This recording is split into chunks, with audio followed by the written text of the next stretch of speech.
Thank you. Okay.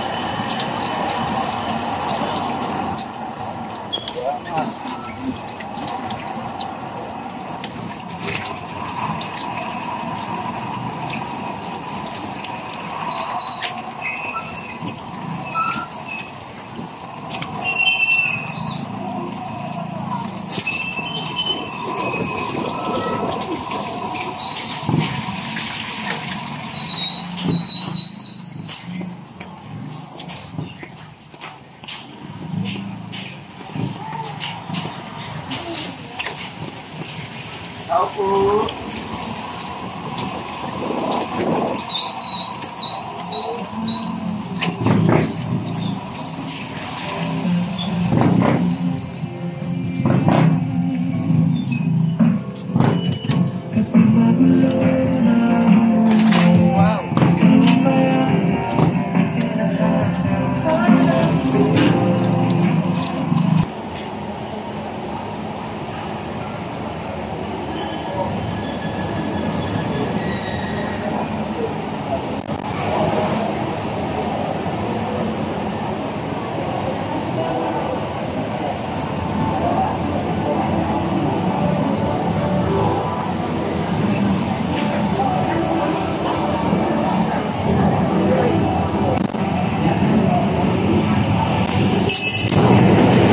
muli po, isang magandang umaga sa ating lahat.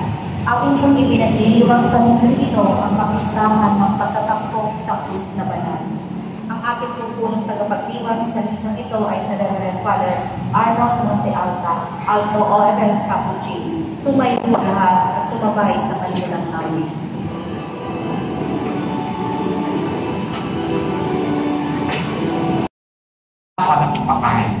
At higit sa lahat, ang sala natin ay sana all.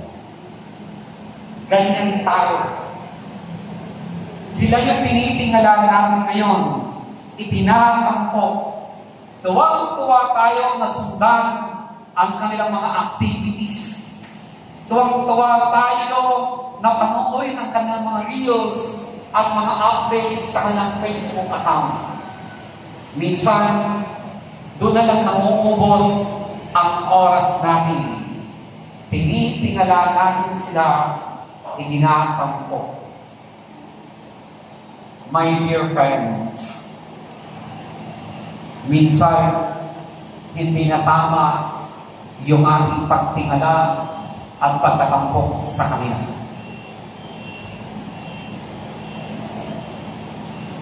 Minsan, tayo na rin ang nagiging dahilan bakit ang mga taong ito ay very proud at higit sa lahat, hindi na sila discreet na ipakita yung kanilang kayamanan. Bakit? Instead of condemning them, we praise them. Instead of questioning their way of their lifestyle, we glop at them.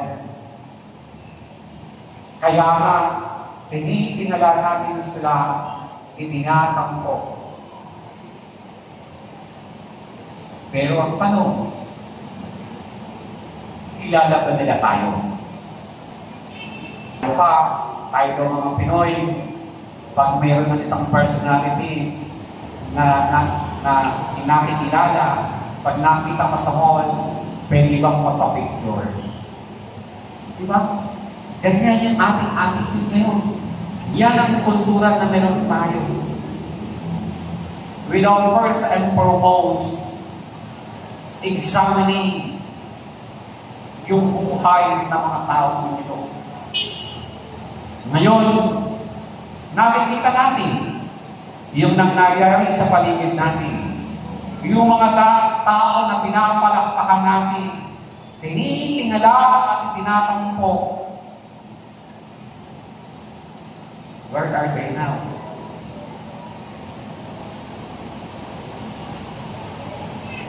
They close their social media account. Bakit? Kasi hindi na nila kaya itago ang katotohanan na ang mga bagay na mayroon sila, ang mga trip nila kung saan-saan lugar, ang mga pagkain na kinakainan, alam natin kung saan na. Enough is enough to praise them. Tama na ang paglalagay sa kanila sa pedestal.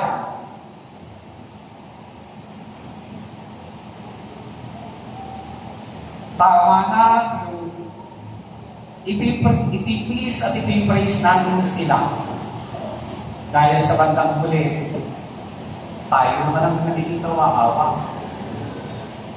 Tayo yung kanilang ginagatasan. Yung swerte yung kakarampot, babawasan pa ng tax. Yung kakainin ninyo, nasa harip na sarap-sarap, ang bibili ninyong dilata, yung bonus. Dahil nangihinayang kayo, pero sila, hindi sila nangihinayang sa paggastos. Bakit? Kasi hindi naman sila apektado. Yung mga maliliit na mga manggagawa na katulad ninyo, ang lubhang apektado. Kayo na dapat nasa maayos na kalagayan, yung mga anak ninyo na dapat nasa magandang paaralan, yung mga anak ninyo na supposed to be naglalakad ng maayos sa lansangan, where are they now? Pag umuulan, nakakapote, nakabota, kasi lumulusong kayo sa baka. Take note of that. Pero sila, nasaan sila? Hindi naman sila nababasa ng baka. Hindi naman sila lumulusong. Hindi po ba? Yung pagkain nila, ang sarap-sarap, tayo, daga sa pansit kanton. Hindi po ba? Yan ang reality. Yan. Tinitingala natin sila. Itingatang ko. Inilalagay pa natin sa mga pwesto. Tama na siguro ito. Tama na yung pag-uplis sa kanila. Tama na siguro yung italagay natin silang itinapak ko. Dahil lang ba sa apelido, dahil lang ba sa pangalan na nakakabit. Pero ang totoo, ang kanilang ginagawa ay kasuklam-suklam naman. Bakit hindi na lang natin pagkukulan ang tamang dapat na tinitingala natin ay walang iba, kundi ang ating Panginoon sa Kristo, na kahit nakapako sa krus, hindi niya iniisip ang kanyang sarili. Manapay, tayo pa rin ang kanyang iniisip. Sabi nga niya, patawarin niyo sila sapagkat hindi nila alam ang kanilang ginagawa. Imagine this particular Lord that we have, nakapako na sa krus, nasa liin na ng kamatayan, pero ang iniisip ay yung kapahanan pa rin natin. Samantalang yung mga tao na ininulog natin, tinitingala ng iba at tinatampok natin. Pag nasa kalipitan na, inilalaglag na at naglalaglaga na. Kaya nga, sa bandang huli, sino ang kawa-awa? Tayo na mga ordinaryong mga mamamayan.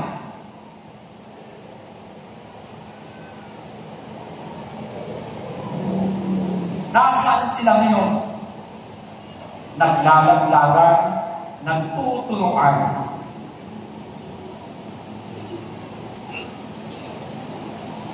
Kaya, Ito'y isang napakaganda paalaala sa ating lahat.